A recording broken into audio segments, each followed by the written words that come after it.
and welcome to Girl Conducted Conversations. I'm so excited to have you all.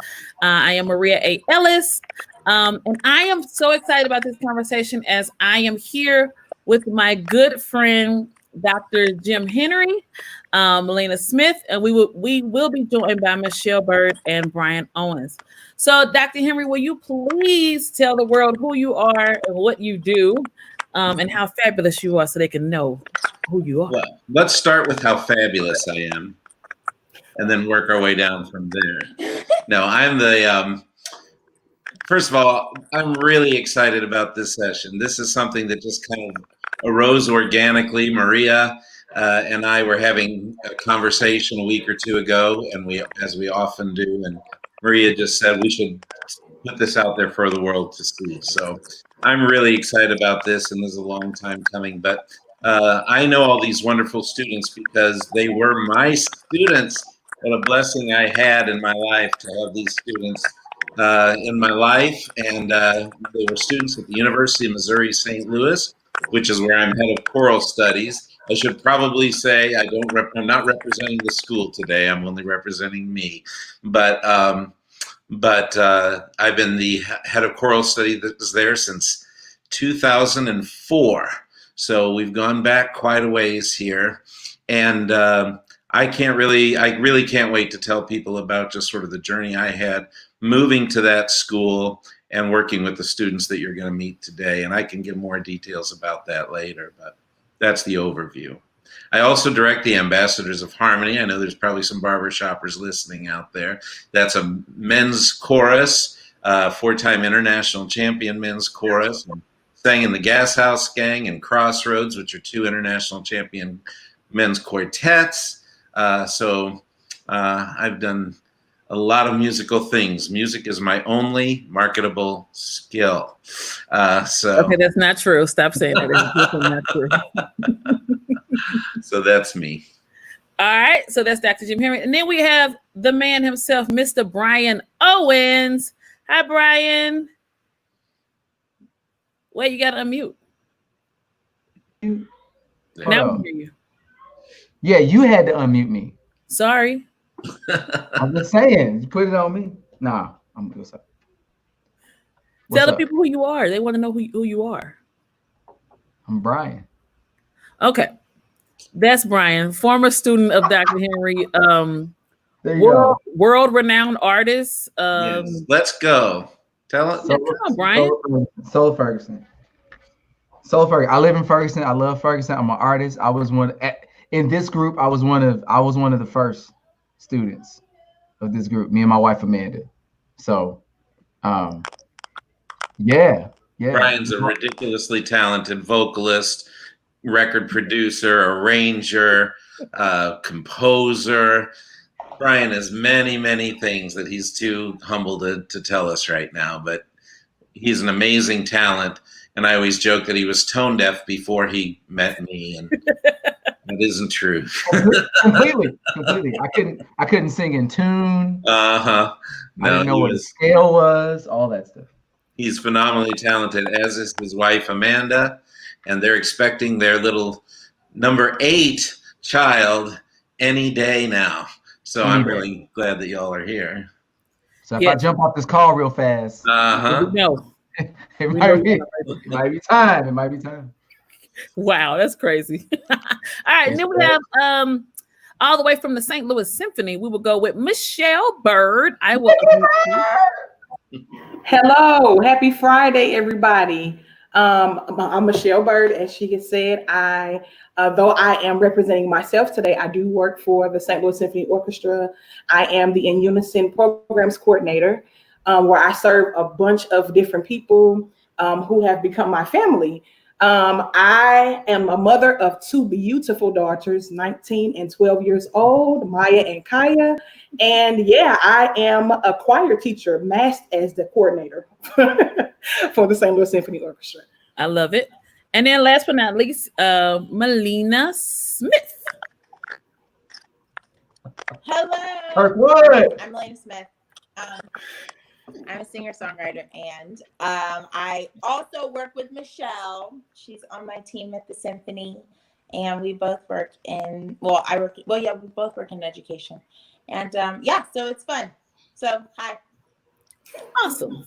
So I want to have a conversation with Dr. Henry, and I think it'd be helpful for many people, especially educators, because Dr. Henry, I think we figured some things out, and probably more through trial and error of how we done it. But I think we figured some things out, and I wanted to share the journey, because you are a white teacher who teaches in a predominantly Black area, and some type of way you found ways to connect with all of your students.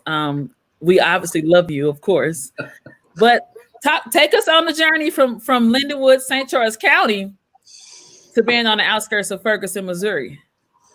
Well, for those of you who don't know much about our area, I grew up all my life in St. Charles County.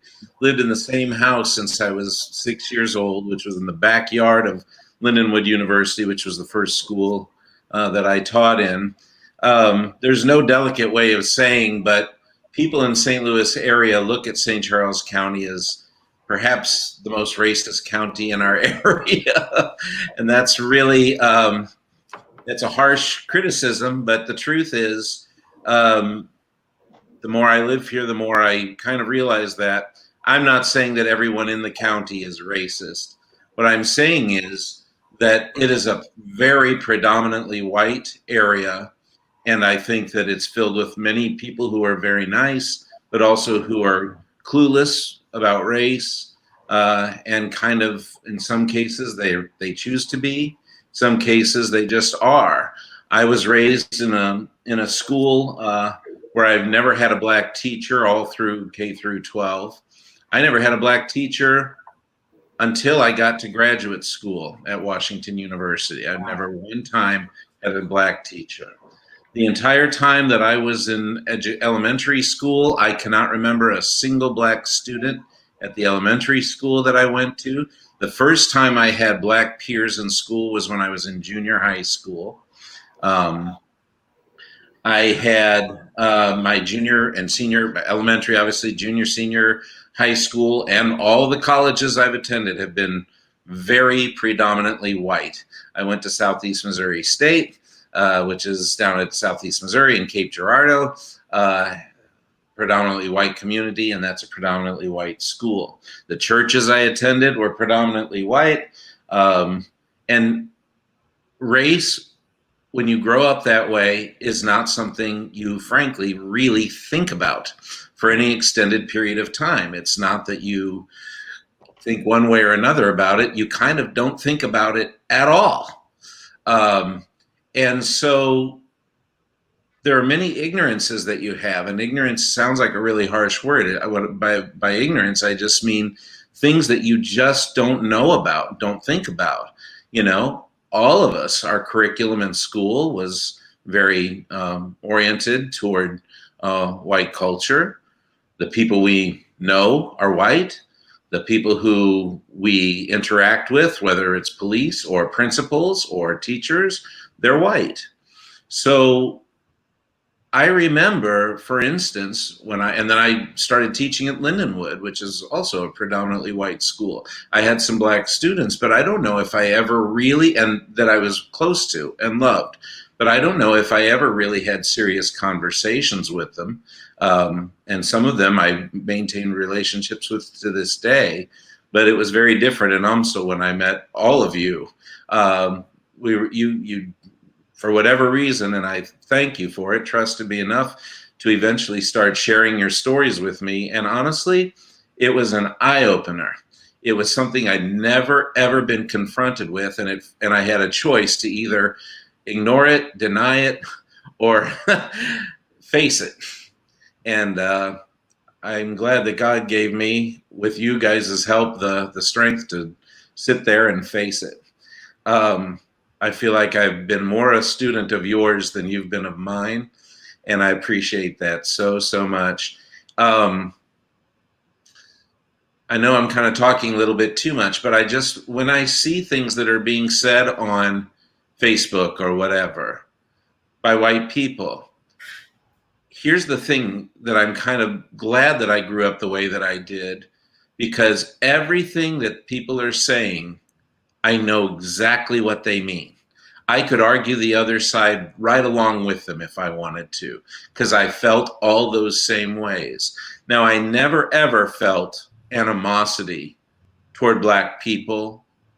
I had Black friends in high school, and it was never a situation where I felt, like I hated Black people or, had anything against a Black person just because they were Black. What I'm saying is that I just didn't confront my blind spots about Black people and what they were going through and what their history was and all the things that you all kind of, in a gentle way, kind of forced me to confront. And I don't even know if you all knew you were forcing me to confront it, but just hearing your conversation, hearing your stories, I had to really do a lot of soul searching. So you mentioned blind spots. What blind spots did you not realize you had?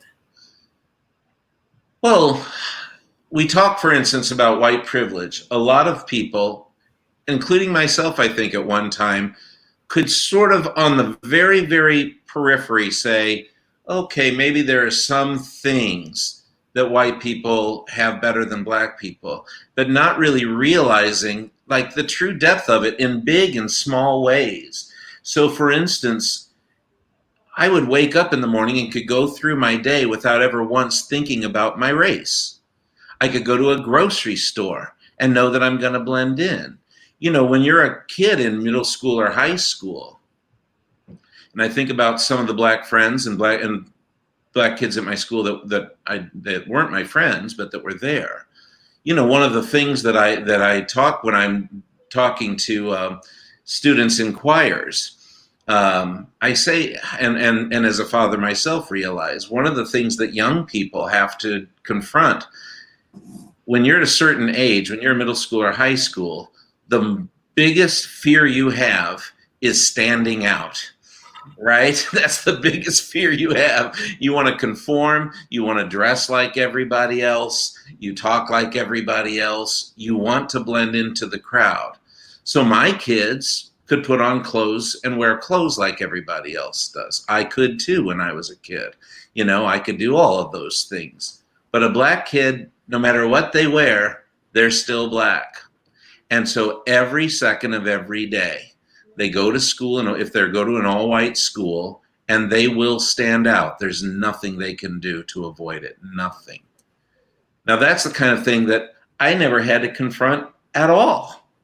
I could blend into a crowd, and it would be perfectly fine. TV shows, ads in newspapers. I go to the grocery store, and what kind of music is being played over the loudspeaker? White music. The TV shows I see, it's white people. The lawmakers and city people that are creating the laws, even nationally.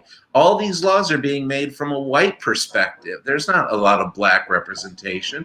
And so we have these biases and expect that like Black people should react a certain way that we would, that they should talk a certain way that we would, that they should, when confronted by the police, act a certain way that maybe we would. And everything is done through the filter of, why don't they act like me? And that's the part that, that white people don't really have to think about. If I want to go to a store and speak to a store manager, I can bet that store manager is going to look like me.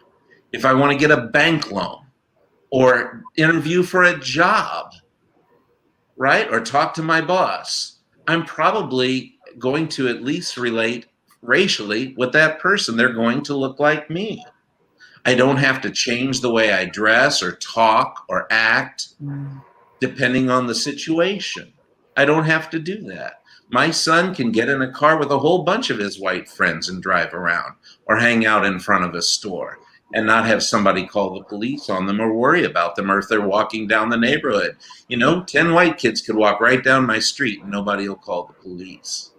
But if 10 Black kids walk down my street, because I still live in St. Charles County, there's a good chance that somebody might call the police or at least be worried. at least look out their window and be a little bit nervous about what are all these black people doing on my street. These are things that I just honestly never had to confront. You guys went to University of Missouri St. Louis. It's situated in a black community. As Brian said, Ferguson is, it's a mile and a half down the road from us. The downtown Ferguson is a mile and a half down the road. Where the Michael Brown incident happened was 2 miles from our school? Mm-hmm. And, that's about 2/3 black and maybe a third white, that community. But here we are at a school that you all went to, every classroom you went to was predominantly white. Yeah. Not only every class that we went to, but every lesson we learned. And then when we tried to apply something black, it was like, oh my God, I can't believe you would even suggest that. I remember when I auditioned the first time, I was told, I couldn't read music and whatnot. And I was told, you should really come back next year. And I was like, no, I can learn whatever I don't know. I can learn it and I can come back. I can come back in the fall. And the pushback was like, no, really just come back next year. I couldn't do it. And then when I came back, that's when I met you, and you were so warm and welcoming to me. And then, I got into the program, but then when it was time for the vocal point audition, you was like, Maria, I think you should audition. And I was scared because I didn't feel I had because my voice wasn't trained classically. I didn't feel like I had the skills to even audition. And I was like, well, do you mind if I sing a gospel song? And he was like, oh yeah, sure, go ahead. And I really felt comfortable because you allowed me to be me, and I didn't have to try to be somebody else to audition. But even when I got in, people thought he let her get in because she was black. I think I was one of 2 black people in the group at the time. But you were really welcoming to us, and I appreciate that. Well, you were talented enough to be in. That's all I cared about at that moment, was just you were good. And you should have been in there. Malena, too. Michelle, you were good enough, too, by the way.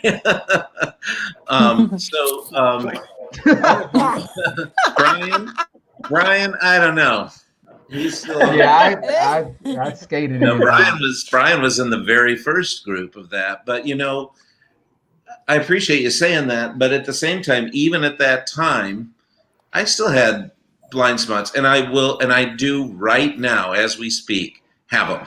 This is just a journey for me. It's just there's every day I'm confronted with, why did I feel that way when I saw that person?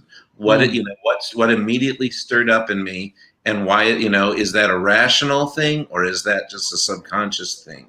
I honestly could go on and on, job interviews.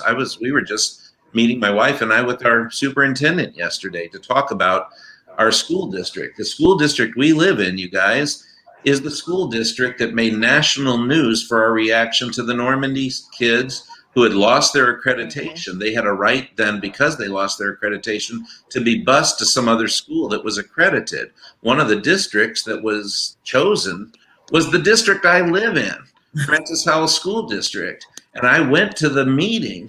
This was just 7 years ago, And there were 3,000 parents and community members at that meeting. And the racism that was spoken at that meeting about how now we're going to have to install metal detectors. You know what I mean? I'm worried about the safety of my children. These things were said. I mean, somebody went up there and said, this isn't about race. And I remember somebody yelling from the crowd, no, it's about trash. Oh, wow. Trash. Ooh. This is the district I live in. Wow. So, it's amazing. And yet all of a sudden our district, we went to the board meeting last night. I met with the superintendent yesterday, and we went to the school board meeting. They put out the most amazing, it literally made Gita and me cry, because they put out the most amazing statement about their commitment for equity and inclusion in our district. And they said black people, which they didn't in their initial statement that they put out, but it went on and on. We came home feeling so great. But even the superintendent said, when it came to hiring Black people, they said, well, the trouble is that a Black person comes to our district, they apply for a job, and the committee that they have to apply for is all white. So white people were going to tend to hire people that they feel like they can work with and be comfortable with. And it puts Black people at a disadvantage because white people feel more comfortable with white people. Black people, I'm sure, feel more comfortable with Black people. We have that shared experience. It just goes on and on and on. And I literally, as I was getting ready for this, started making a list of examples of white privilege. You guys, it went on for 3 pages, and I finally said, I got to go to bed. Wow. Wow. Seriously, I could read them all right now, but it would take a half hour for me to read it. I'm just bringing out a few things. For example, I'm a fat guy. I don't have to worry about going into a room and people think, judging my body type by the color of my skin. I can be late to a meeting, as I often am, and not worry about people. And I never once think, people might think he's being disrespectful because he came late to this meeting. But nobody's thinking he's late because he's white. Right. Well, I think you said something, Dr. Henry, with that, because even I, to this day, struggle with that. I always am feeling as though I have to be a step above the rest because I know that that is what's placed on us. I even teach my kids to be professional, to be, a particular way so that they are not deemed as unhireable and things like that. Now, let me be real with y'all. My kids have names where if you read them on paper, they're Black kids, right? Let's just be real. But I don't want my children, even though their names are very unique and they have meanings behind their names, my children are very respectable children. And I raised them to be good humans, not just good Black humans. I can vouch for that because they came to some rehearsals and they're lovely kids. I love them. And something else that I'm sorry, Marie, go ahead. No, go ahead. I was just going to say, you spoke to something that I can relate to when you mentioned the Normandy kids being bused out to your district. I have, in my lifetime, not including college, have attended 15 schools.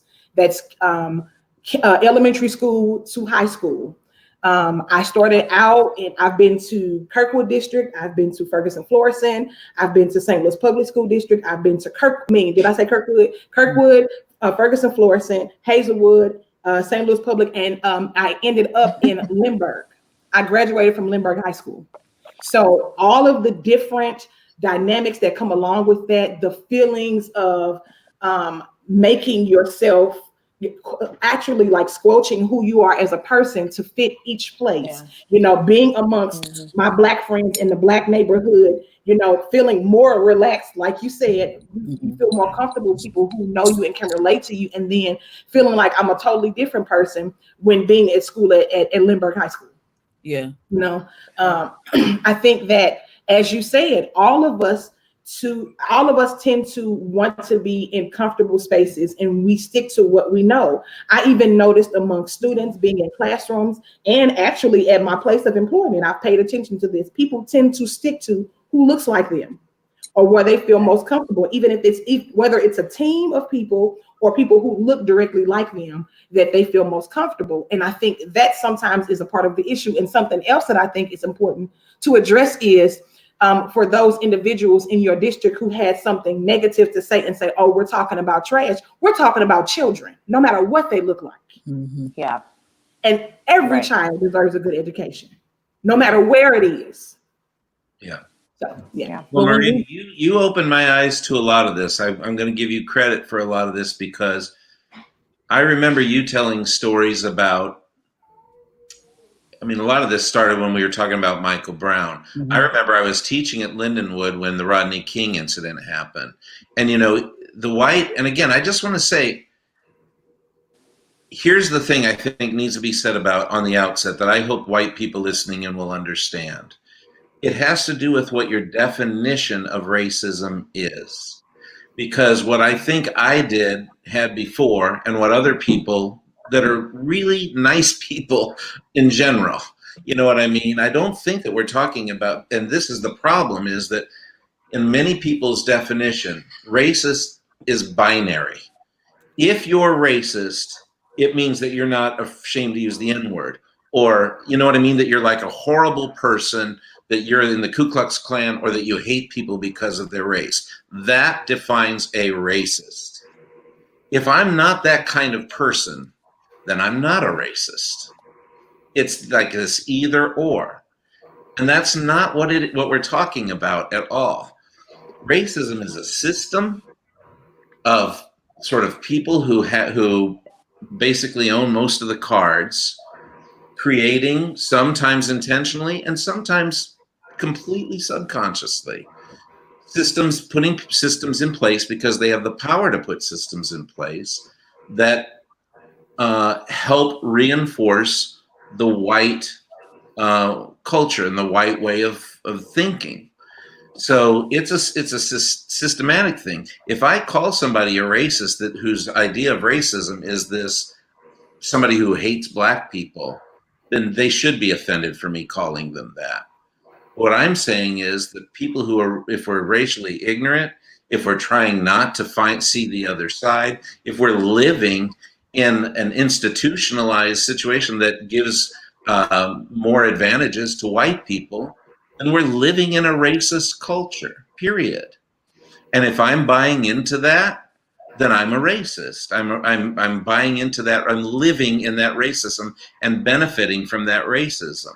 And every white person in America, I'm sorry, we all are benefiting from that, all of us, because the systems in place cater primarily, or they're designed to jibe with what white people think the way white is seen as the normal life, right? Yeah. White is normal, and things that aren't like we would do it or say it or think it is not as normal. And you see it in education, and you all saw it going through your music classes. Lord Jesus, yes. You know what I mean? White, European, white music is what we primarily teach. Right. And it ain't even our music. Right. And that's seen as the normal way of going at things. That's the norm. Yeah. And that's the way we see it. So that's what I'm trying to say when I'm talking about the place where I grew up. It's not that the people I know are terrible people, and they're not racist by their definition of racism. They're not. They have nothing against black people that they meet, but their definition is too narrow. By a larger definition, we all are kind of racist. We all are. And so that's what I guess that's what you all taught me. And, you know, Maria, when you told me stories about Slice having to buy another car, when you started talking to me about how when you were looking for a house out in Wentzville, you live in a white neighborhood now too. And what you had to do when you were shopping for a house, those sorts of things. And honestly, that experience that you and I had, Maria, of going to that restaurant down in Lake of the Ozarks. Oh, let's tell them. You tell it, Dr. Henry. Tell the story. Quickly tell the people about the two other things I just said. Okay, what about Slice's car? The husband, by the way, everybody names Slice. I know that sounds really, really cool, but the reason he's called Slice is not cool at all. I love you, Slice. I know you're listening. Don't do my baby, Dr. Henry. No, so my husband, he drove a gold Chrysler 300M, and it was a beautiful car. And that car would get pulled over all the time. And one day he got pulled. So we grew up in North County, like in Ferguson-ish, but like on the other side of Ferguson. So not the side where the police station is, but on the other side where Mike Brown actually got killed at. So we grew up on that side. And so driving home one night, he got pulled over by the police. And the first question the cops asked him was, whose car is this?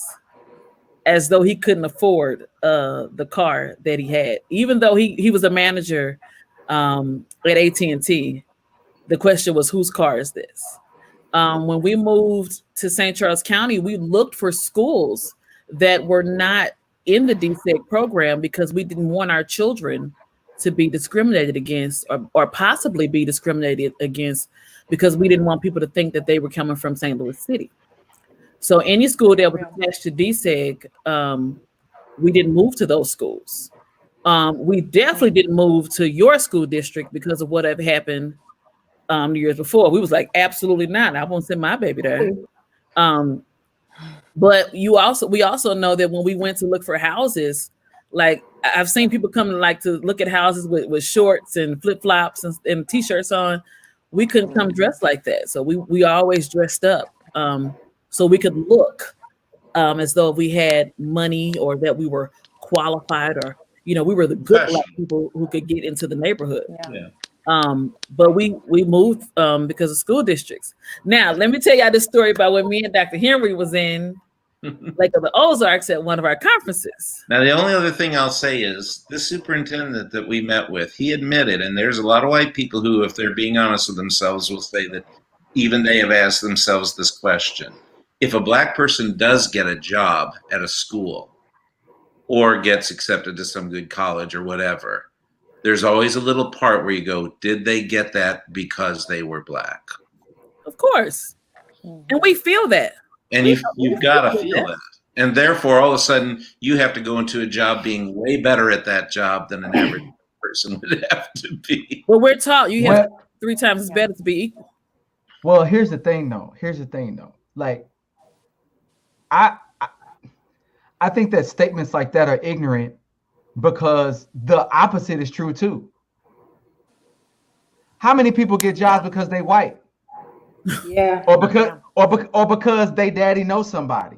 I mean, regardless, like partiality is something that we all, in some ways, in our own cultures, have access to and take advantage of. The issue with racism is that it's partiality run amok. Yeah. It's the same when you hear the words Black on Black crime. There's also the majority of crime against Black people is perpetrated by other Black people, if you want to talk violent crime. But guess what? The majority of violent crime against white people is perpetrated by white people. Yeah. It's a question of neighborhoods, not a color. Yeah. But nobody talks about white on white crime. Yeah.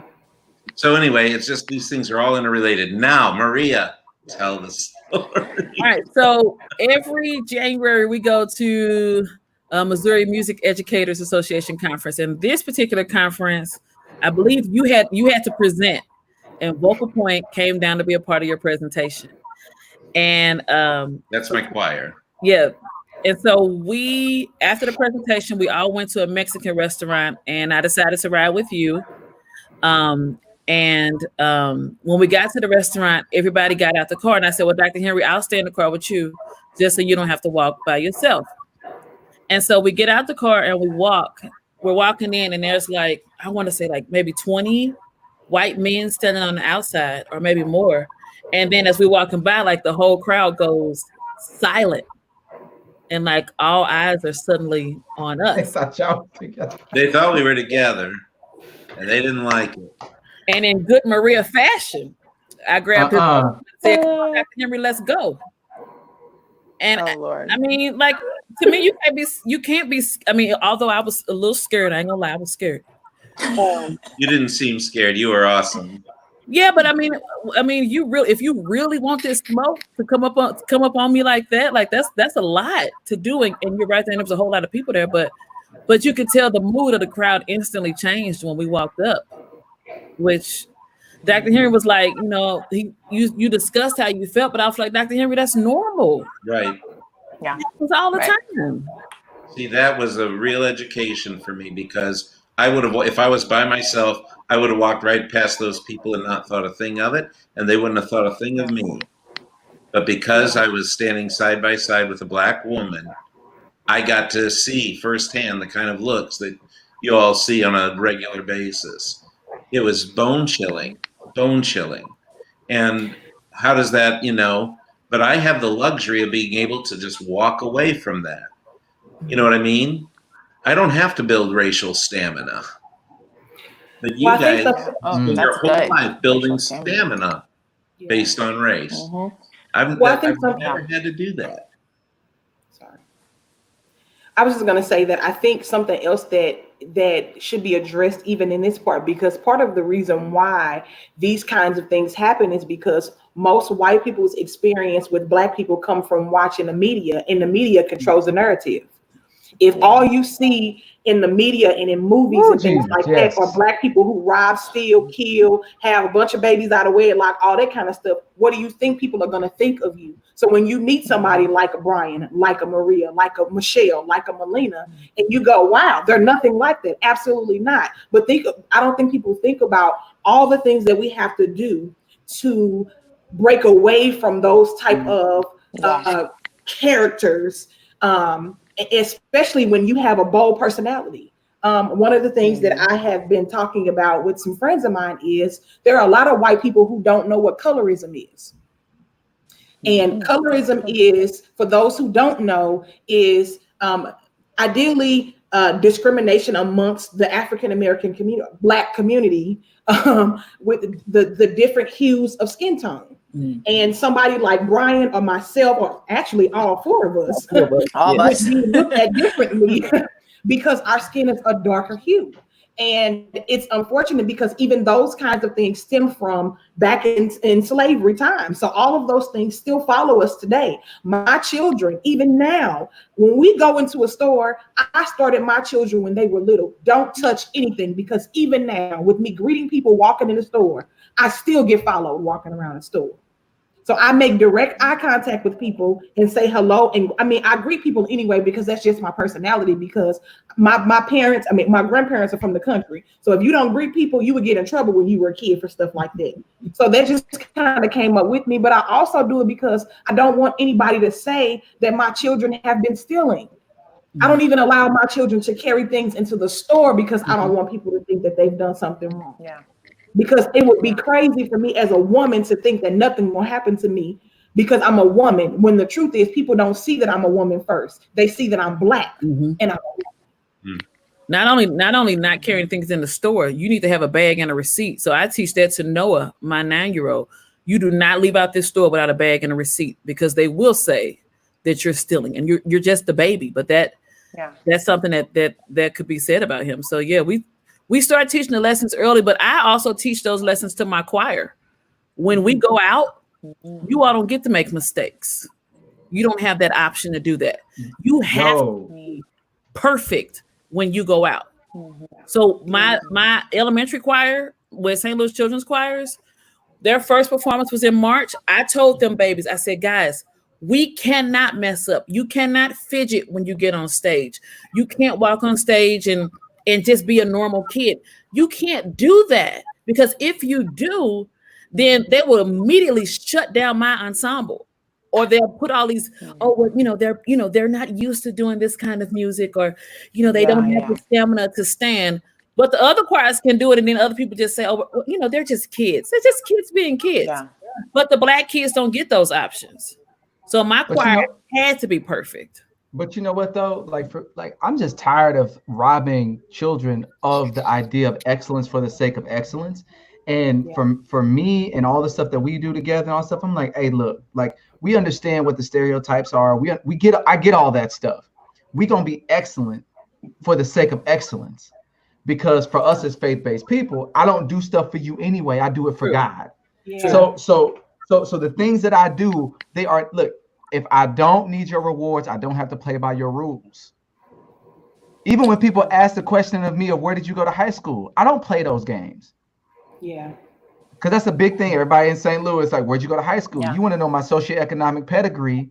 You want to know, if I'm in a certain echelon. And it's just like, y'all got to quit those games. But y'all remember, just Maria and Malena, y'all remember when we did that video at Busch Stadium? Yeah. When we did the video for the Cardinals, I think about this. We were hired by the St. Louis Cardinals to produce this video and had free reign of the stadium. Them people was walking by doing tours looking like, Who is this? What they doing on the field?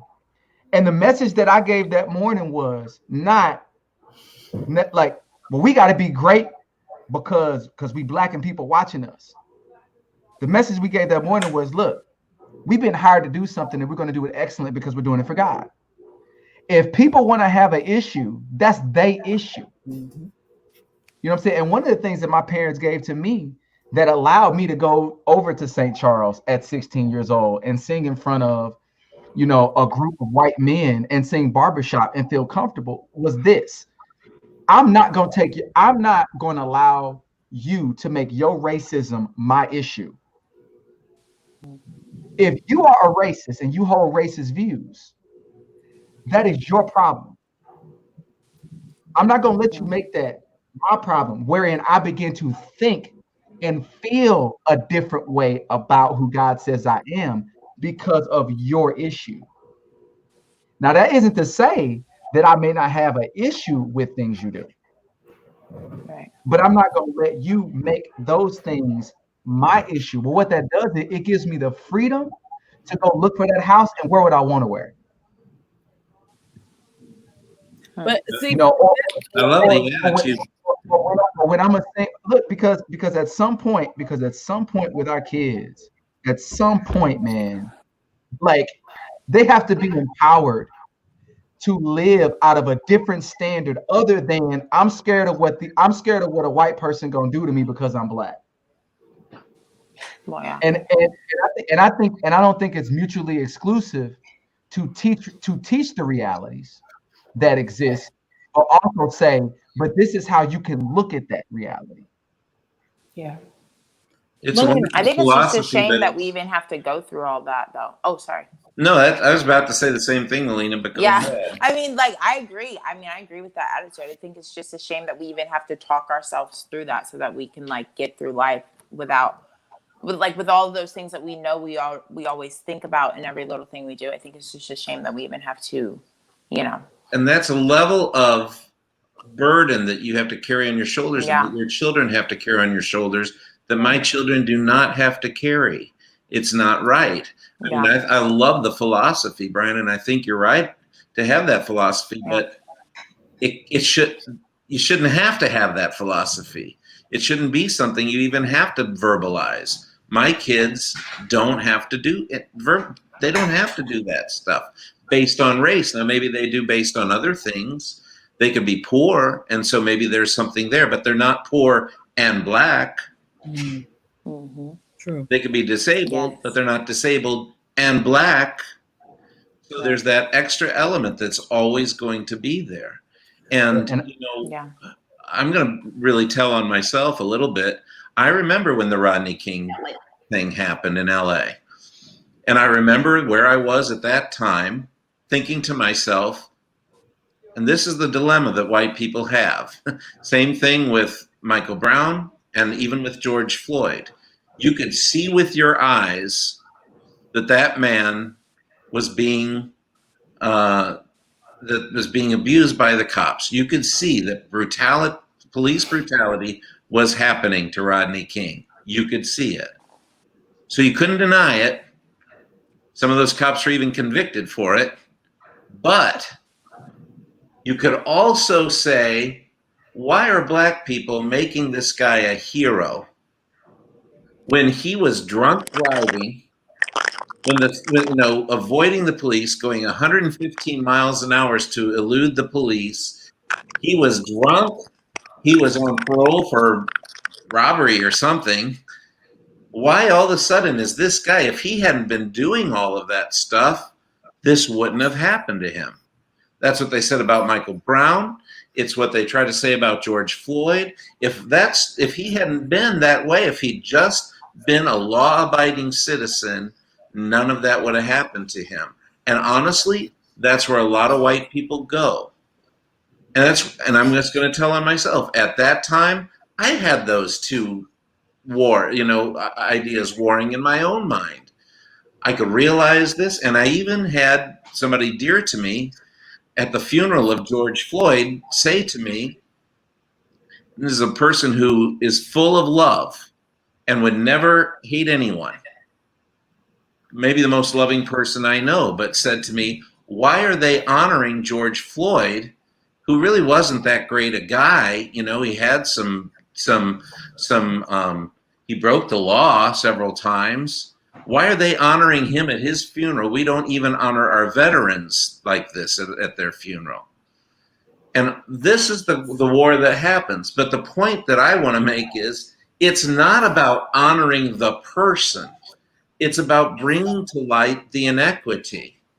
That's what it's about. It's what what the situation symbolizes. And that's what I couldn't quite grasp when I was younger and before I met y'all, was that, you know, it's not about honoring the person as if they're this heroic individual who spent their whole life changing the world. It has nothing to do with that. It has to do with the symbol of what happened to this person. And that takes a level of nuanced thinking that I think a lot of people just refuse to go to. So how did your mind? Hold on. But we do that in so many other places.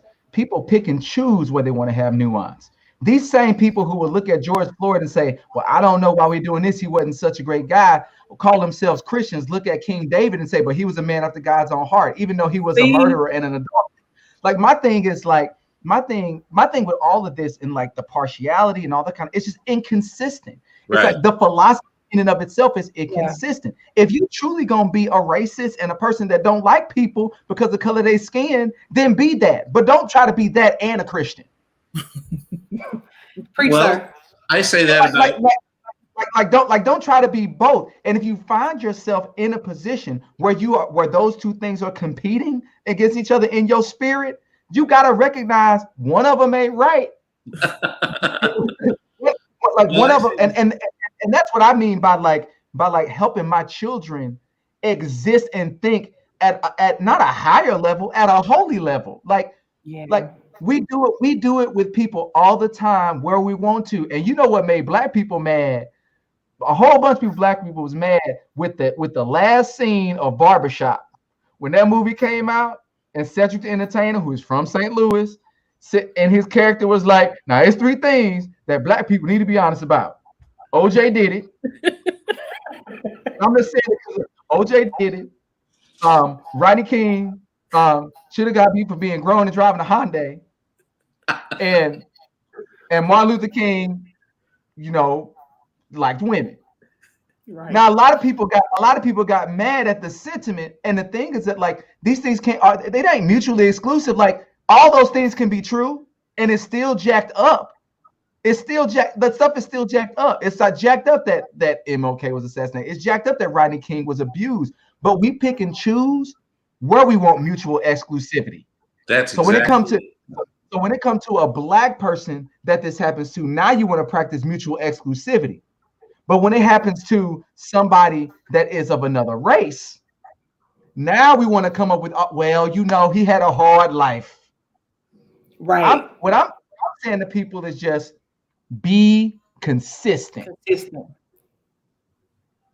Be consistent. And until we can tell our own story, that ain't gonna happen. Brian, I'll go a step further with you. When a white boy goes in and shoots up a school, watch out now. What happens is, what happened in his life to turn him that way? What happened that made him act that way? Yeah. That's the first question we ask. That's not the first question we ask when a black kid that's the same age does something violent. We don't care to address that and try to fix that. So I totally am with you, but I'm telling you, just in the interest of transparency and education, that's the world I was living in 20 years ago. I was right there, and I see and it really honestly took teaching you four and others too. It just wasn't just you four that really, you guys, you were amazing. And I apologize that you had to do it, but you did it, and you were patient, and you were loving, and you took me. And anytime these things came up, and I would make that a statement that was like that, you didn't just write me off as a racist and just go on about your business. You all were really sweet about just kind of telling me the other side of the story and making me think a little. And bring up biblical stories, Brian. This is the one that I always think about when people say all lives matter.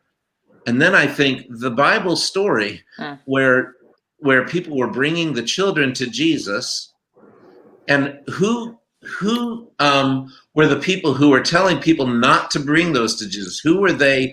It was his disciples that tried to stop it. Jesus' disciples, the good guys, they tried to stop the people from bringing children to Jesus. And what did Jesus say? Suffer the children to come unto me. Now, does Jesus want all people to come unto him or just the children? He wants all people to come unto him. But because of the situation, Jesus just highlighted the children. Suffer the children to come unto me. There was no disciple there saying, you mean suffer all people to come unto you.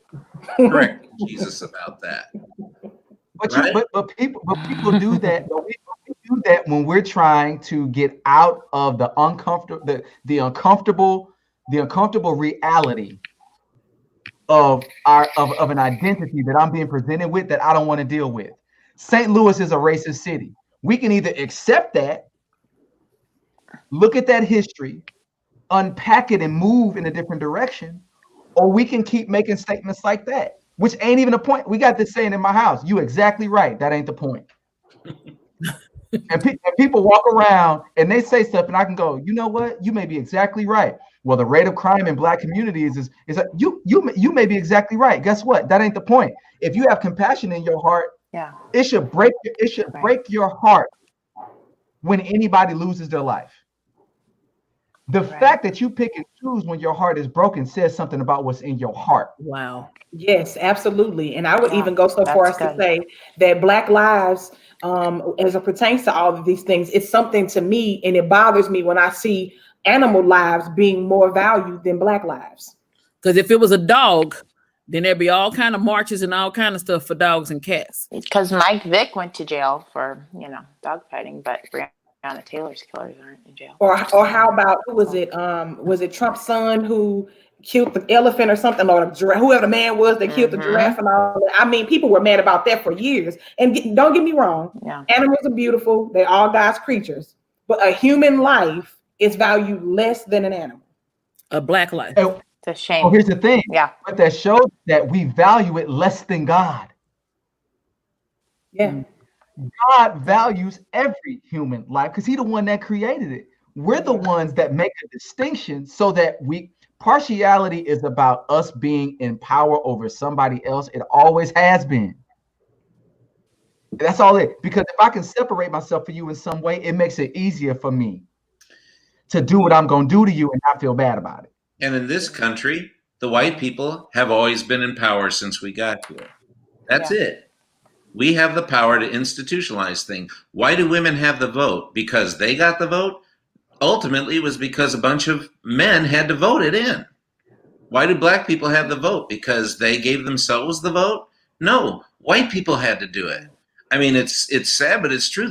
Everything that happens in this country is primarily done by white people, and especially white men. Yeah. So it's sort of like they have the power to give and to take. Yeah. The programs that they develop are all from a white sensibility and perspective. Yeah. You're walking heavy now. And I think you bring up a good point, because what you said about like white people having to do things in order to make certain things happen. I think where we are right now with everything that's happened since George Floyd, it's interesting to see how people seem to be listening more because certain people are speaking up. And when I say certain people, I mean non-Black people, because Black people have been saying the same things for years. And it's always been almost like our fight. And so it feels like now, because the fight is like more people are taking on that fight who aren't Black, it seems like now maybe more people are listening. And that's a shame, but that also shows the power and where it's held. But Dr. Henry, one thing that you did when we was in school is you actually listened to us. And I think that's so important. I know we have lots of educators on here, but you really took time to listen to us. I remember we were in vocal point and you gave out a spiritual. And the first line said, mothers on the auction block, many thousand gone. And I remember throwing that paper on the floor and I was like, no, I do not want to sing this. And even though I was joking, I was kind of serious about it, but really I didn't want to sing that because that to me, that's real life. That could have easily, if I was born during that time, that could have been my mother on the auction block. And I remember that at that time, I think it was, what was Malena, about four or five Black people in vocal point at that time? 4. And it was a newly composed piece. It wasn't like an old song. Yeah. It was composed for a particular performance. Yeah. But you Maria was like, no more slave songs. I'm over it. But you took time to listen to us about it. And I mean, like, because it just seemed like to me, with spirituals, sometimes we just leave Black people there. Like there's never the progressive song that we've made it out and we doing well. It's always back to bondage, right? And Black people stay there. Well, no, real talk, Brian. I'm just saying. But I remember that incident, Maria, and we talked. We stopped and we had to have a talk about them. But you being willing, I mean, I think that's the point that educators need to make sure that they have. We had relationship where you could talk about it and you not be offended, or your being a doctor wasn't offended about us having a conversation about the slave song. Or even when we did the gospel song, like you brought in an expert to teach us the gospel song. And then you said, I can't conduct this, so I'm moving myself out the way, which I really think you could have done it. But thank you for giving me the opportunity. I appreciate that. But I never done it like you. but you've been willing to say, you know what, this is something I don't know. And because I don't know it, let me bring in somebody who does, and let that man take over like 2 rehearsals. Shout out to Cal Kelly for doing it for us. He was awesome. I learned so much from him those days. He's amazing. But you had that relationship. Well, and I remember that he taught us. One of the things that I appreciated about it was that he taught us the way it would have been taught in the church, or you know what I mean? We didn't have, and I remember, now again, here's the white me. I'm thinking to myself, this would go a lot faster if we would just write this down. But no, we learned it by rote, just like it should have been learned, and he taught it by rote, and I felt like it took a little longer than it should have. But I remember thinking to myself, shut up, Jim, let us learn the way it's supposed to be learned, because this is a whole other skill that all the students need to know. That's the part.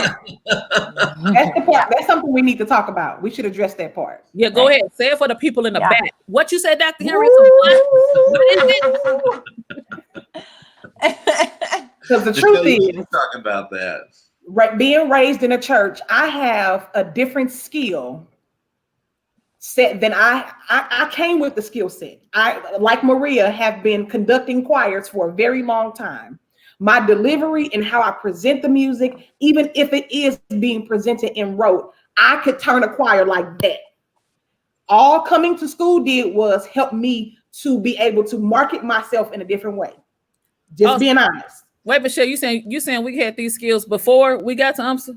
Before we got to UMSA. Oh, okay. I had these skills. Except for me, I couldn't sing at all. No, not Brian. He changed my life forever. Established that Brian was tone deaf. Yeah. But I think there's something to be said.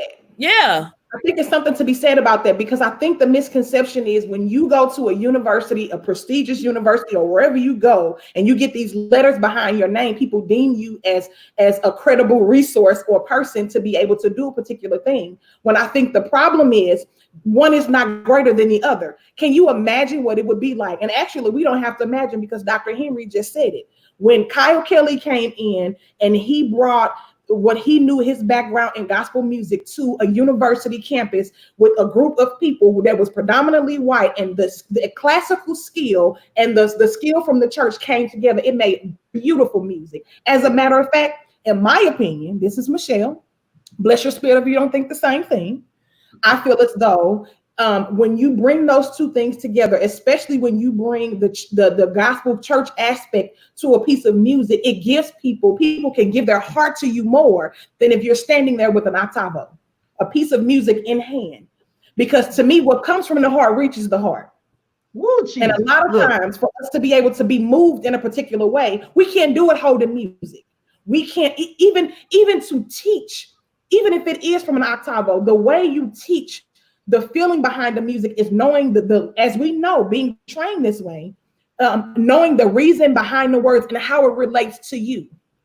It's difficult to do that when you're standing there polished and ready to go and, performing. It's deeper than that.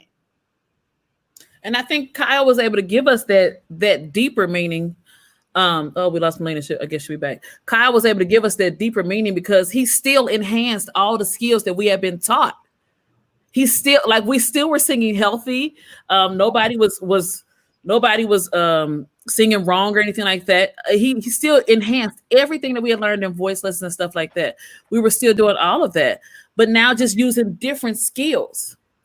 I think it was one of the that year was powerful in Vocal Point. I think a part of it is because we had more Black students in there, and we were allowed to be ourselves. Even when we did the Stevie Wonder piece, you really stepped back and allowed us to really groove the piece like it should have been, instead of doing it straight up and down as written on paper.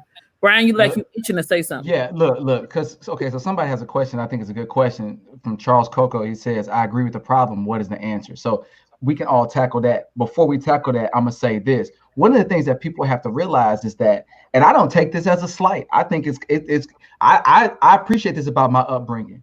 Most Black people have to learn everything. Most people who aren't Black just got to learn your thing. Oh, say it again, Brian. But see, I have to know everything. But then you wonder when you look at who are some of the greatest entertainers, architects, musicians, actors of all time. Well, why are they Black people? Well, because we have to learn everything. We got to know your language and my language. I got to know how to read music and how to feel music. And I think that that's the answer.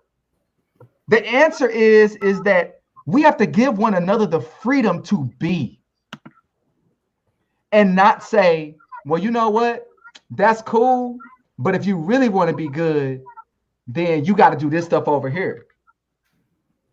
It's like Dr. Henry and I, we would talk all the time. We came up in the pre-talk that we did a couple of days ago about hey, Brian, what, me being able to teach at a certain place because I got a master's, because if I come back and get a master's degree, I don't need a master's degree to teach what I already know. And if we open up our institutions to people who already have the knowledge, it's gonna save you money. It's going to save you time. It's going to enhance. Now, I mean, you still got to pay us, but it's going to enhance. It's going to enhance the blind spots. If you want to enhance the blind spots, that's what you do. You do what you did, Dr. Henry. You say, you know what? This ain't my area. I'm going to bring somebody in that knows this area. And I'm going to give what they bring to the table the same credence, value as what I do. If we can just start doing that amongst the church and amongst the artistic community, we could be a driving force in at least forcing people to think about it in a different way. And I think you brought up an excellent point, Brian. So I wouldn't even just say just the churches and things like that. I would even say schools. One thing that stands out vividly for me, I remember having a conversation when I was a student at UMSL, asking why don't we tour? Because of course, university singers would tour high schools, just to showcase the chorus and actually as a recruitment tool. And one of the questions that we asked was, okay, well, we are like a mile away from Normandy High School, and we are however many miles from McClure. Why don't we tour these schools?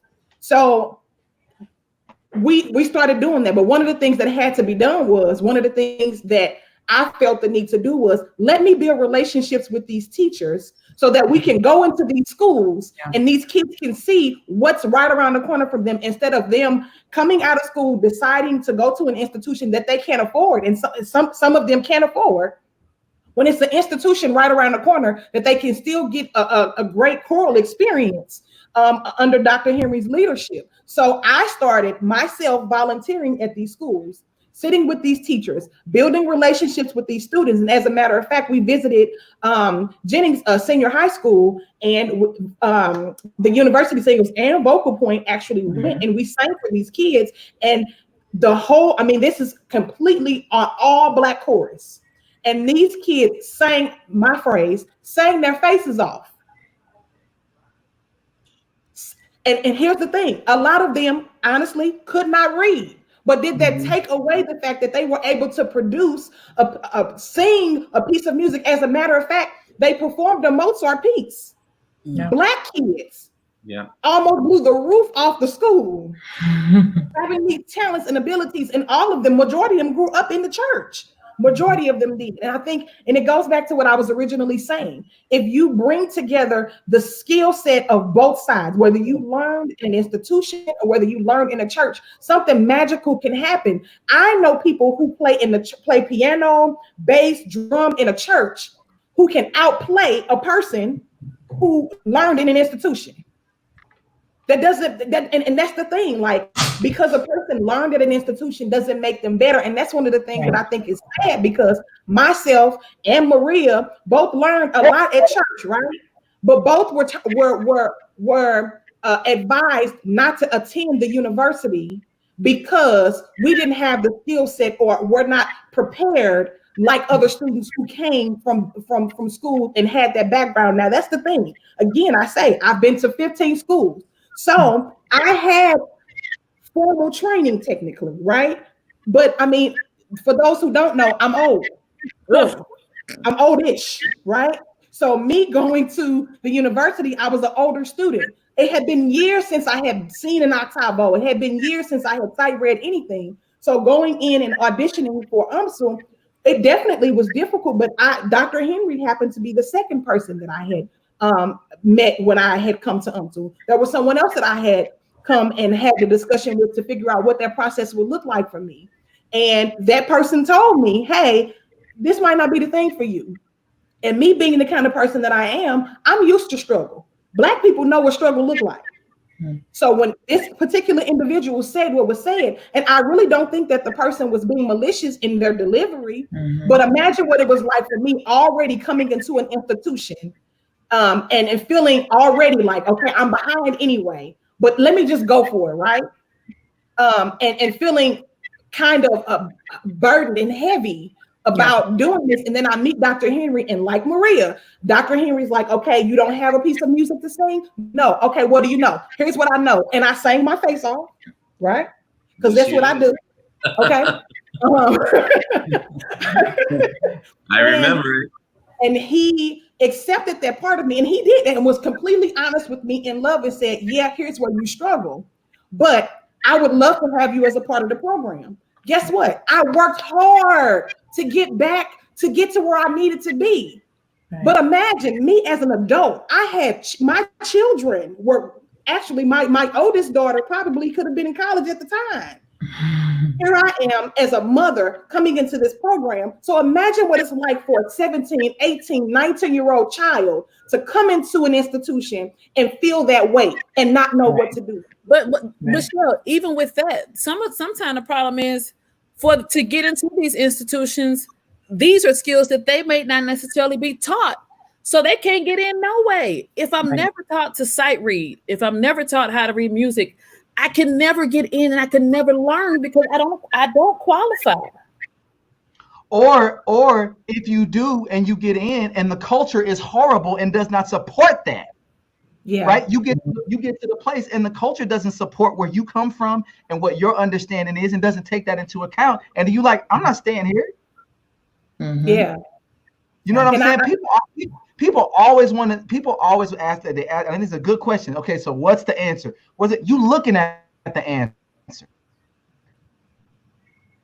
And I'm not saying that from the standpoint of like the people that you were looking at are the be all and the end all. What I'm saying is that we spend all of our time trying to raise funds and trying to put money in places.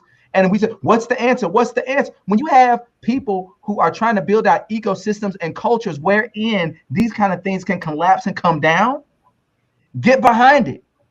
Put your money there. Listen to what's being said. Ask yourself, is it true about me? And start tearing the stuff down. You know what I'm saying? Like we've turned, even if we've done it subconsciously, we've turned a lot of these standards, especially in the arts, into just another Jim Crow. True. Yeah. It's another poll test. Well, first you tell me I gotta read. Well, I can read. Well, do you understand what this question means? Well, you don't understand what the question means. And the truth is that ain't got nothing to do with my ability to pick a candidate that I want to vote. I love Mozart, Brahms, but I love all them cats. I've never heard them called cats. Lord Jesus. Right. Look. I love all of those. I love all of those musical individuals. But as a white Swedish brother of mine once said to me, Brian, man, I just can't understand your country.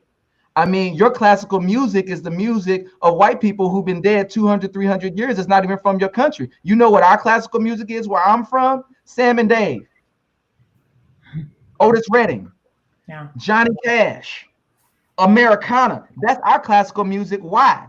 Because it's made movements. It's been the soundtrack of the hope of change. Until we can, as a country and as a city, begin to embrace the true identity and history of who we are, ain't none of this gonna change. And that's the answer. The answer is when you get people like this who say, you know what, we're going to embrace that, and we're going to use the mechanisms that we have of music, of media, of education, and we are going to do it. We're not going to ask permission to do it. We're not going to wait on somebody to give us a stage to do it. We're just going to start doing it. But it seemed like now would be the time to do it, because all of our stuff is changing. The world is changing. Yes. So we should, I mean, it seems like now is the time to have those type of people. You know what? If we just taught American music, that would encompass everybody. Hello. Let's just teach American music. You can teach every skill. You can teach me about how to counterpoint and all that kind of stuff. You can teach me all that stuff with just using American music. My favorite lesson for music theory was when we analyzed Michael Jackson's Thriller, because at that moment, number one, you saw me because I'm a Michael Jackson fan. You saw me. And I was so into the lesson. I wanted to understand, because Michael Jackson is a genius. I don't care what you say about him. He's a genius when it comes to music. And I wanted to understand everything about how he came up with his music, what he was doing, and all that kind of stuff. If we just taught the stuff that's American. Yeah. I don't know. I don't know. You don't know what? Yes, you do know. Well, You said it. I think that it's just a question of telling a complete picture. That's it. Yeah. It doesn't have to be just American, but what right now is it's 90% non-American, right? I mean, we need to just give a complete picture of the strength and power of music. And I was telling you guys the other day, one of the things that I'm really struggling with as we start to get ready to look at next semester, I really want to change so much about what music I'm going to select for the choirs to sing. How am I going to teach that music? Even sometimes you say, okay, well, let's do a piece by a Black composer. Well, that's a wonderful thing, except sometimes those Black composers, you choose them, or a Black arranger, or whatever, you choose them because they kind of write in the style of a white composer. But you feel like you're sort of clicking the box because this is composed by a Black person, so there, I'm good. You know what I mean? I want to start figuring out how can we do exactly what you all are describing? How do we take the music of Americana? On the one hand, I want to prepare my kids for graduate school and lots of other things that they do, because UMSL is no different than most music departments. We're talking about a tectonic shift in how we teach music in the university level. That's huge. And then you want to prepare your students for other schools. And then on the other hand, you have to really want to make sure that I'd like to be the one that leads the way to come to really teaching a full picture of what music is, not just even in America, but around the world. How do you currently choose music for university singers or vocal point?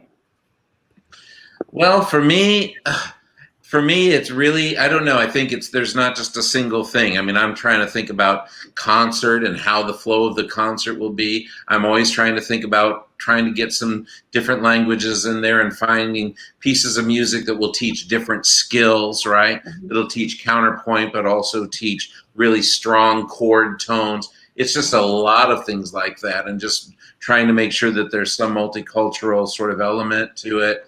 There's a lot of things involved in that, but I still think that because of my upbringing, skew a little bit more toward, music that's a little more in the white sensibility. You know what I mean? So I do something that you're comfortable with is what you mean.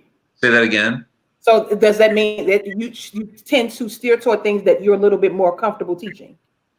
Yes and no. Sometimes I like to choose music because I'm not comfortable teaching. Right, and that's the point that leads me to the point that I'm getting ready to make. I think when we ask questions like, I'm not sure what to choose, we make it too difficult. It's not that hard. We have to choose music that we know will move the hearts and the minds of the people. You choose things that, first of all, somebody with an ear for music will go, oh man, that chord is dope, right? Or you choose something that even a person who's never heard it will go, wow, right? I remember when we did what is the song? It's an African piece, and Two Long C Sway, whatever. You know what song I'm talking about. I remember that. We did, and it was a very amazing African piece, right? And I can only remember the chorus, but it came down to a point to where Dr. Henry wanted us to sway, right? Yeah. And bless his heart, he couldn't do it, y'all. Really he couldn't sway, right? And me being the choir girl that I am on this part, the rhythm was moving my spirit, see? And I went to swaying, and people wasn't swaying in the right direction. I said, Dr. Henry, I can't take it another minute. I remember it. I remember it. Let me help the people, right? He allowed me to stand in front of the chorus, the choir, and actually teach this sway because the rhythm will move you, right? But they got it because I think they were so the choir is made mostly of white people because they're so used to singing so straight and emotion is only shown a particular way. Me with all these hips and things, I'm used to swaying and showing the emotion from my heart, right? I'm not used to. I mean, I have been far removed from standing still and singing with my arms to my side, right? But that was a time where you were able to express from your heart what this meant. He had already taught us what the words meant. He had already taught us the chord structures. He had already taught us what the rhythm was. Now we had to put heart behind it. So when you choose this music for your class, for your students, I think the thing is to remember, don't make it so difficult. What is the message that you want to teach? Like you said, when you choose a topic or whatever it is for a concert, find something that fits that. There are so many composers, especially for choral music, who have things that we can bring to the table, even if it is a challenge. Use your students. Use people who you know have those abilities, like you've done in the past. I mean, I think that's something to be said about all other choral directors. And here we go, instrumentalists. Yeah. Brian got happy. What was the name of that song? Look, I mean, come on, Dr. Henry. It's not like you don't know a bunch of arrangers. It's not like you don't arrange yourself. I know a few. You don't arrange yourself. And I would say this, One of the things I've always appreciated about ambassadors. One of the things I appreciate about Acapalooza Summer. You take these kids, you take a theme You build an emotional musical experience that is still musically excellent. That's the answer. The answer is look, you know, all the stuff that I was doing as my side thing or the stuff that I do out there, I'm gonna bring it right up in here. We're gonna learn 6 songs this semester. We're gonna build a little show and experience around it. Here's the theme. Here's how it's gonna lay out. Here's we're gonna do these moves. And what you're doing now it's exponentially more valuable even to the student. One of the things that completely floored me, because like I've known Dr. Henry since I was 16 years old, right? I've known Ambassador since I was 16 years old. The thing that has always floored me is excellence, which ain't got nothing to do with race. When I saw these dudes singing and working 8 bars over and over and over again because it wasn't in tune, and in my ear, I was like, that sounds fine to me. Right. But it was in tune. And then I get to UMSL and I'm working with Dr. Henry in the choir, and at the same time I'm becoming more active in the studio, realizing that dude singing in this choir is making me hypersensitive to singing in tune in the studio. Well, why is that important? You know what I'm saying? Like I think that what we are doing right now on this call is expressing the dream curriculum that we all know we want to see happen. That's right. That instills a skill set in those who participate that will outlast, that will prepare them more, I think, broadly than the traditional experience. I mean, literally, man, I make more money in the studio because I was in the choir. I was a great singer, but the excellence that I learned how to really pace a show, watching the Ambassadors, watching the Gas House Gang, and how they would pace a show. You know what I'm saying? And it's like, you know, that excellence is not just visible in them, it's visible in Take 6. Right. That excellence was visible in Michael Jackson. Yeah. And if we begin to train and do things that shoot for excellence, and we broaden out the scope of what helps us get there and not make it about a degree. Yeah. Like we're making everything about a degree. No, baby, you need a skill set. And everybody on this call right now, we're all operating in our skill set. None of us are using our degree in the way that we was going to use our degree. Watch it. Look, I got that BA at UMSL, and I said, I got a BA. And Lord, if you want me to use it one day, it's a BA. What that did for me, it was the discipline, and it was me being close to the excellence. That's what that degree gave to me. Yeah, it gave you the experience that you needed to go to the next level. Yeah, it gave me experience I need to go to the next level. And what we're going to see more so now, you're going to see a whole bunch of kids who want to go into arts, media, music, who want to go into these disciplines. And if colleges don't wake up, they going to lose. Yeah. Yep. And especially in St. Louis, where you have, look, I'm tired of Black people having to apologize that we are good entertainers. Yep. Look, man, I'm good at what I do. Yes, you are. I'm very good at what I do. I work hard to be good at what I do. And I shouldn't have to apologize for it like it was my B plan. Right. Well, I really wanted to be a doctor, but you know, I decided, you know, I went to no, man, this was my A plan. Yeah. So if we want to do that, I think it's part of what you're saying in teaching the excellence is what we're saying about teaching a broader scope of business, of this is how you build a brand. Yes. This is how you monetize a skill set. Yeah. Right. And then All we the things use that you actually do out in the field. Go ahead, Malena. No, I'm just agreeing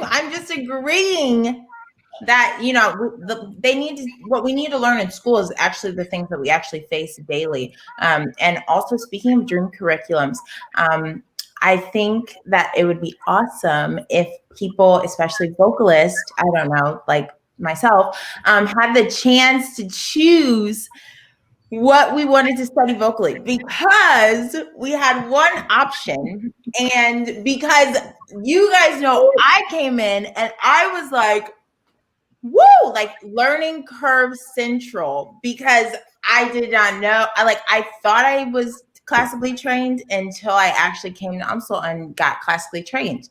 And then I was like, whoa, okay. Because I was a jazz singer. So I didn't understand a lot of the technique that I ended up learning. And I'm grateful for the education that I had. And I think I still would have chosen to, study classically and study jazz had I had the option, because they're two different things, one instrument, but they're both needed. And honestly, it doesn't even have to be jazz. It can be just, I don't know, you can find another name for it, commercial voice. I don't know, but things that, and then within that option for education, you should be learning how to brand, how to market, things like that, because I feel like I'm like still trying to figure out like what fits for me. And I'm like out like doing this now, but I'm still like learning. So I feel like there's still like so much I have to learn. Yeah, that's so awesome. if we were able to get what we needed, like all that we needed while we were paying to learn it, obviously you learn when you get out of school anyway, everybody does. But there's a lot that I feel like, even though I'm so grateful for the education that I got, I would have never studied classically had I not gone to UMSL. And do you feel like that training has made you a better jazz singer? Well, I think so. I think there was like some technique that like I still use and I still apply to different things. And when I'm faced with different things, like I recently had a song that I had to learn that was like kind of out of what I typically do. And so I feel like I did apply a lot of the technique that I learned in school with that. And so, I mean, it come in handy, and I'm like so grateful to have studied with the people that I studied with in UMSL. So but I just think that we should give people options, but Dr. Henry was the reason, like I think we've all said, was the reason that we chose UMSL. Well, I mean, not necessarily. I chose UMSL because it was cheap. I didn't know about Dr. Henry. Oh, you didn't know about Dr. Henry? No, it was cheap. Oh, well, okay. Well,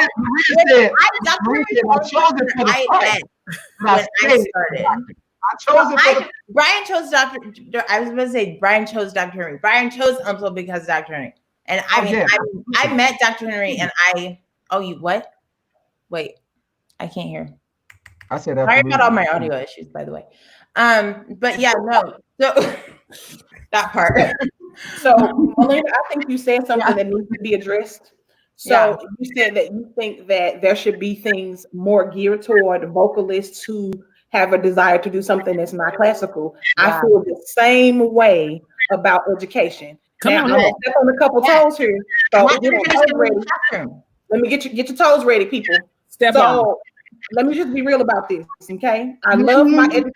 I had taken some great classes. I've had some great professors in education, okay? However, all the things that I learned that I used when I student taught had nothing to do with what I learned in the classroom. Not a thing. Right. We could do this before. I learned the best. I had the best experience when I was student teaching. Because let's keep it real. Again, I'm gonna step on your toes. Get ready.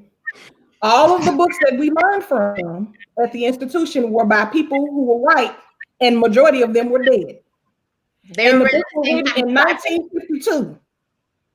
Did you hear me? 1952. Okay. A lot of that stuff doesn't apply now. Yeah. If I can be honest, especially in the urban school.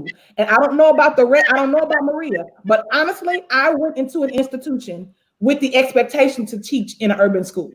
That's been my desire since I was a little girl. I have never wanted to teach anywhere but with people who look like me, because I feel like not only do I bring educational skill set or academic skill set, but I also bring that mother. Anybody who knows me knows that I'm a mother through and through. Even before I had kids, I was a mama. So I wanted to be able to not only teach music, but I wanted to teach life skills, right? So I think it's something to be said that when you are at an institution, I think all of these books, though they have its place, it needs to be understood that your real experience won't come from these textbooks. You need to be in a classroom. And I'm not saying this as a Black person who's an educator. I'm saying this as an educator because I have numerous white friends who have said the same thing.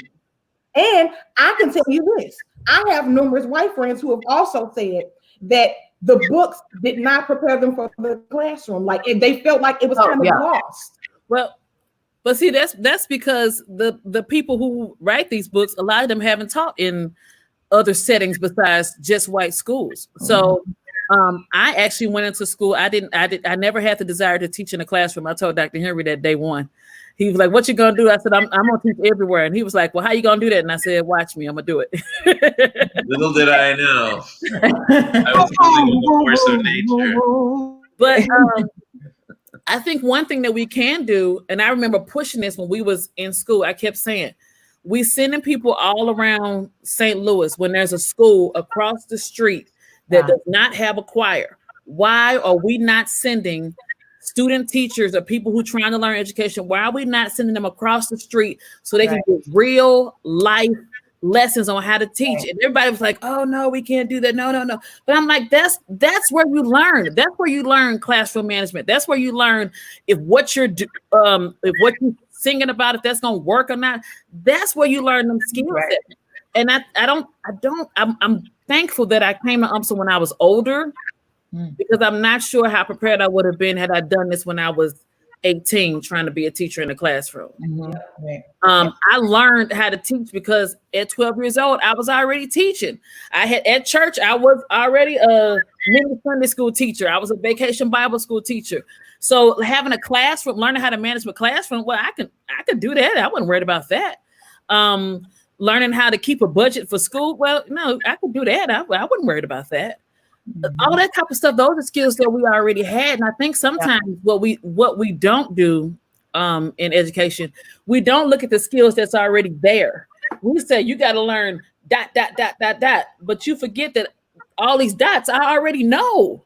Now you teach me this. And I'm Dr. Henry, I appreciate when we spent that time with you, but when Raynor Brown and Paula Martin taught us class, they was getting ready to go through the list, and I said, I appreciate what you're getting ready to do, but we already know how to do that. I said, what I don't know how to do is go to the music store and pick out a piece of music. Can you take me to go do that? And so we did that, and we went and Mr. Brown took us to go. We had to do an interview with a real person. That's the stuff that we needed to know how to do. The real life stuff is what we didn't get taught. And so I was appreciative of that. Dr. Henry, I appreciate that you, when we formed the Vons, how active you were with that, how you were really trying to train us, to be ready to take on this quartet world, because that's not our lives. That was your thing, being the barbershopper. Yeah. And you allowed us to learn and potentially be a part of that if we wanted to. Yeah. We chose not to due to, rumor and stuff of racism.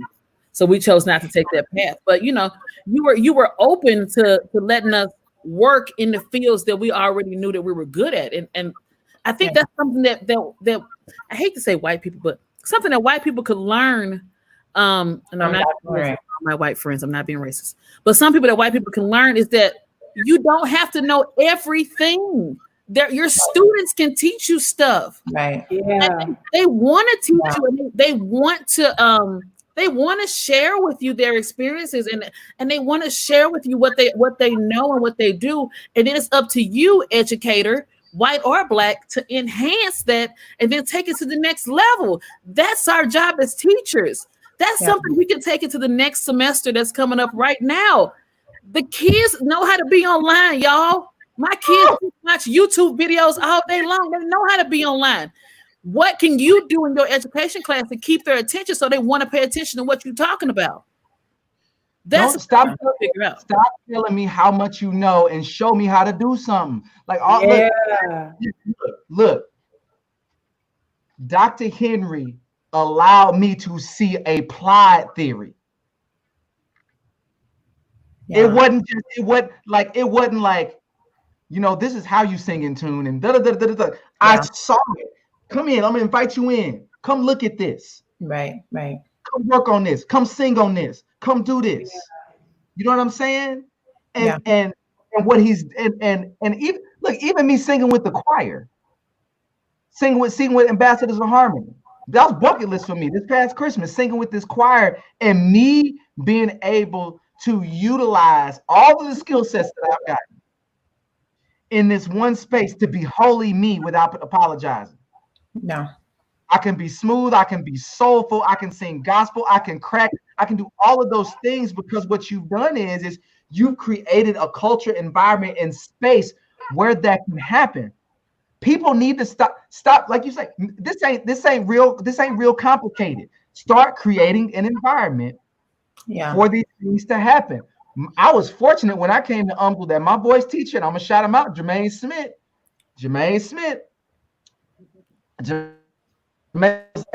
I'm teaching you this stuff so that you can be a healthy soul and jazz singer. I think I'm not trying to turn you to me. I ain't trying to turn you to an opera singer. I'm not trying to turn, like, you got to do this literature. So I want you to utilize this.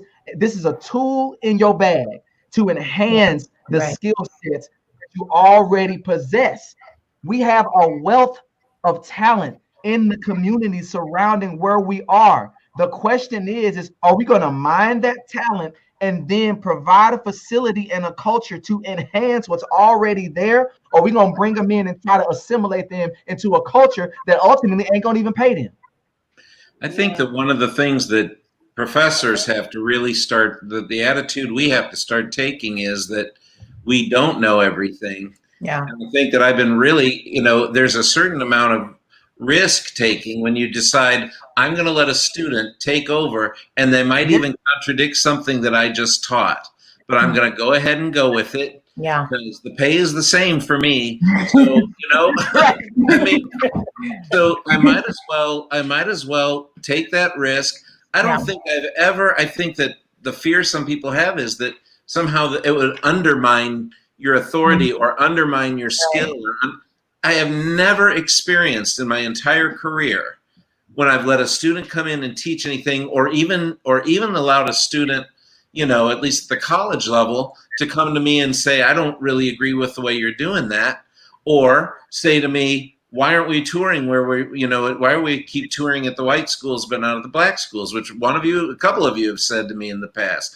And all those things, I've never, there's a part of you, and I think it's a normal human thing to put up a roadblock and defend yourself. That's just something that you're going to do. But I think the secret to maturity and love is, all right, I'm going to break down my little, I'm going to stop defending myself and just receive what's being said to me right now. Yeah. And if I feel like it's valid, then why not do it? And if I don't feel like it's valid, then why not explain to them why I don't think it's valid? Because that's what education is. Education is leading one another. And I almost every time I walk into my classroom, I say, hello, fellow students, because I want to be as much a student as they are. I mean, I'll just say to the world, anybody who's stayed with us through this entire thing, you all should be jealous of me because these are my students. Can you imagine having a life where you show up at work and you get this kind of intelligence, this kind of thoughtfulness, this kind of vision, like every day? These are the people who you surround yourself with. Do you realize how much different a person I am because of these people who are talking on this meeting right now? You all should be jealous because these are the people that I'm surrounded with on a daily basis. Now, if I didn't take the opportunity that was afforded me for 3 or 4 years that I had you guys to learn from you and to become better because of the things you're telling me, man, my life would not be at all as rich as it is now.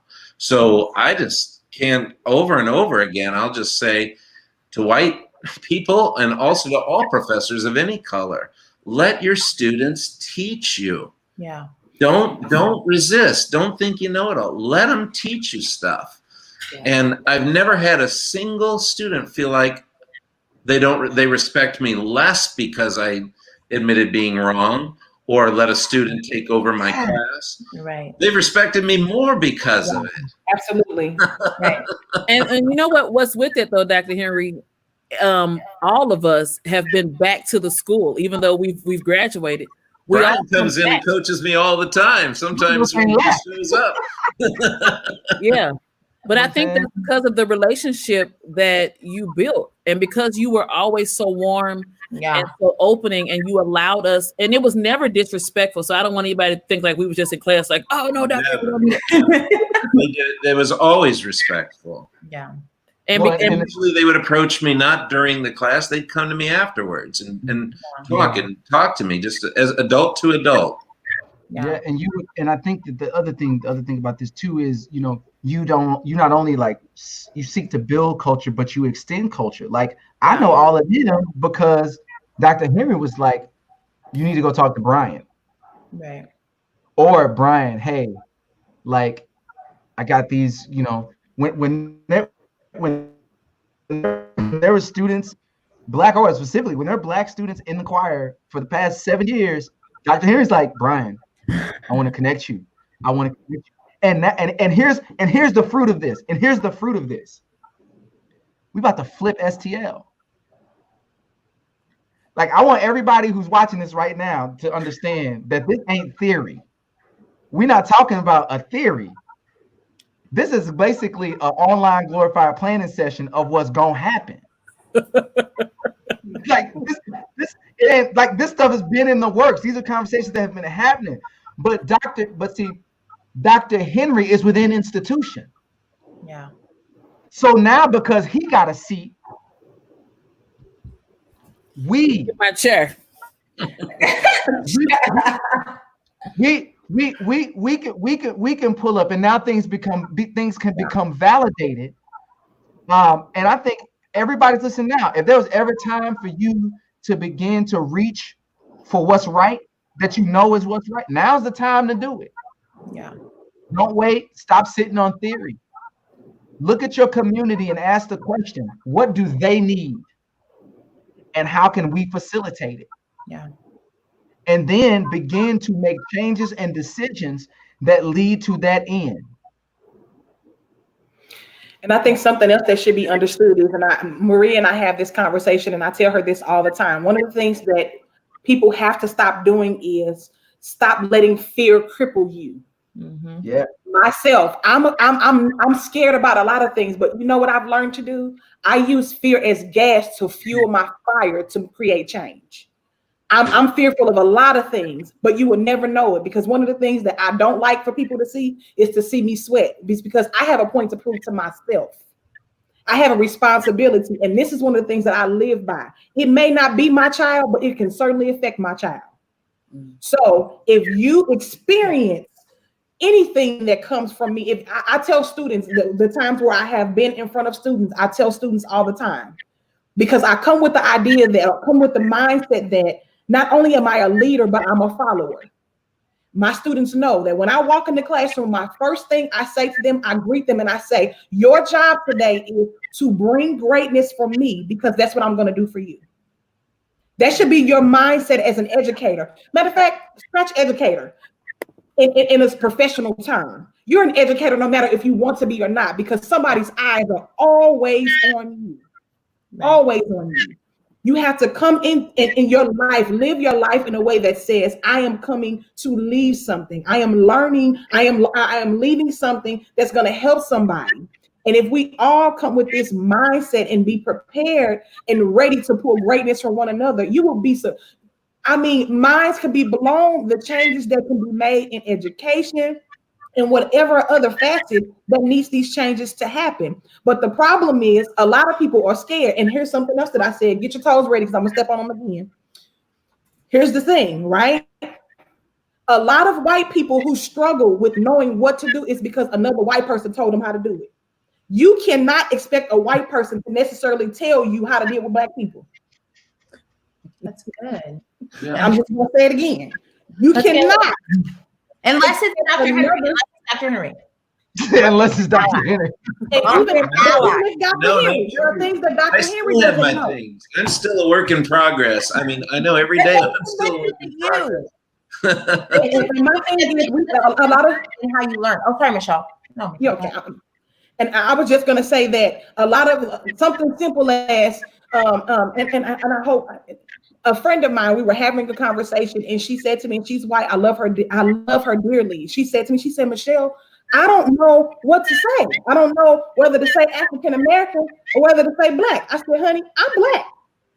Black American. I was born here. Okay. That takes no slight from a person who is from Africa who look like me. Right. But what I'm saying is, I said to her, who taught you not to say black? Most black people are not offended by being called black because that's what we are. So one of the things I think that needs to be understood, and this ain't just a music thing, this is just a life thing.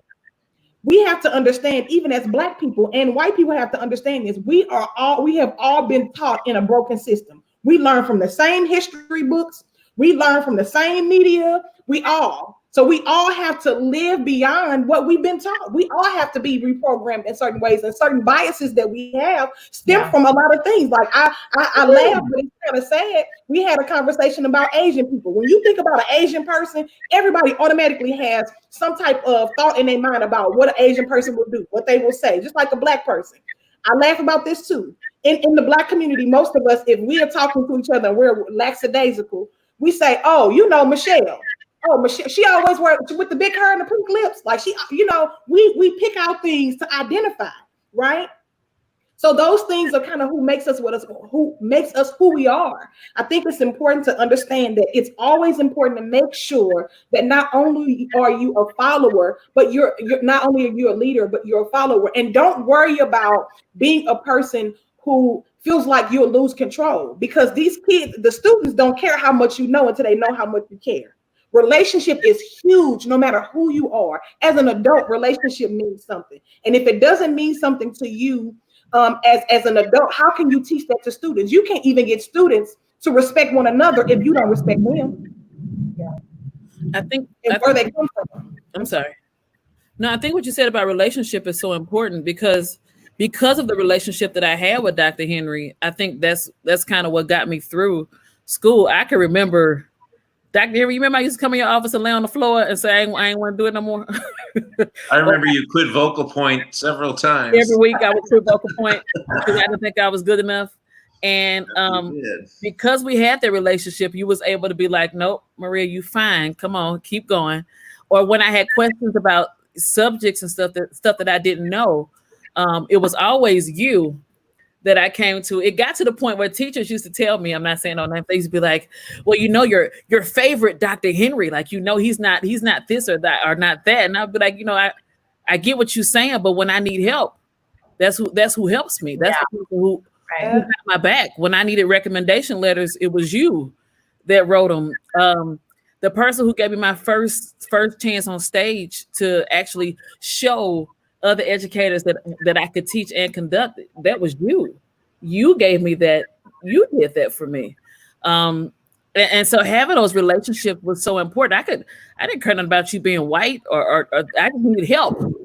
And I knew it was going to help me. And I think that's so important. And I think the one that part of this is because you just saw me as Maria. You didn't see me as your black student. We often joke that I'm your daughter. I saw you as my black student, Maria. No, you didn't. I constantly have to remind you that you ain't my daddy. So, you know. No, I did see you as Maria. What mechanisms in society has God given us that have the best chance of being able to show, not to model and show a different way of thinking? It's faith and arts. And I love them combined together, to be quite honest with you. Because look, it ain't like we all understand what color we are, but what those things allow us to do is we take race out of the relationship. Like, you know, I'm black, I know you white. Why you gonna ask me what do I prefer to be called? Brian. That's what you can call me. You gonna walk up to me and call me African American Brian? Hi, Black Brian. No. Right. And I think that all race is sacred. That's one of my favorite quotes. Race is sacred. It's a gift from God. God made you the color that you. None of us chose what color we are. Except for this one thing. Here's the only pushback I'll give you about that. There are a lot of white people who their defense is, I'm colorblind. I don't see color. Exactly. That's the most ignorant statement, and it ain't even biblical. God ain't colorblind. How you gonna be something that God not? it's one thing to say that I recognize race, but I don't use it to make anything contingent. Nothing is contingent upon race. When people say, "Well, I don't see color," I don't know how to help you with that. I see color. I see that you are beautifully made by God. The color that you are, just like I'm beautifully made by God. The color that I am. Now that we got that understanding, you Jim, I'm Brian. Right. You have things that I can learn from you, just like I have I have things you can learn from me. Once we begin, and I think our relationship may have been very different if it was outside of the arts. We all found the relationship with you within the context of a neutral ground. Yeah. And faith, it should be a neutral ground. And what we have to do is take out of those places. Truth be told, the Cardinals in the 1960s with Bob Gibson and Curt Flood and all those cats, they found baseball became their neutral ground. They were able to take race out of the relationships. It ain't like it ain't possible. It's totally possible. And again, it's like, look, we're gonna stop apologizing for history. We're gonna stop making excuses. We're gonna stop asking permission. We just gonna do this, and we're gonna put it out and let people see it and say, here, you can participate in it, and encourage you to do the same in the name of Jesus. And here's what's interesting about that part, Brian. I have experienced so many different races and culture of people who don't even subscribe to Christianity, and they still fall in line with the arts. And sing their face off, and you would think that they love Jesus. Singing gospel music. Singing gospel music. Well, the arts is a great equalizer. That's one of the reasons I feel really blessed that that's the skill that I was given in this life, because arts really are, it is such a great equalizer. There may be other things that are too, but in my life, there's nothing that compares with the arts. You're either making artistic music or you're not. You're either, pursuing something that might bring some beauty into the world with whoever you can bring it into the world with, or you're not. I mean, the arts is just such a wonderful way to equalize. I feel like it's a little microcosm of what where the solution lies, and so I feel really blessed that the arts has been the mechanism that I've been able to live my life under. I love one thing that you always say, Dr. Henry, when we sing, you always say you want to hear the colors of our voice. Yeah. I love that so much, because what that was telling me, even though I kind of understood what you were saying, what I thought you were saying was that every voice was unique, and every voice had something to it to make it all better.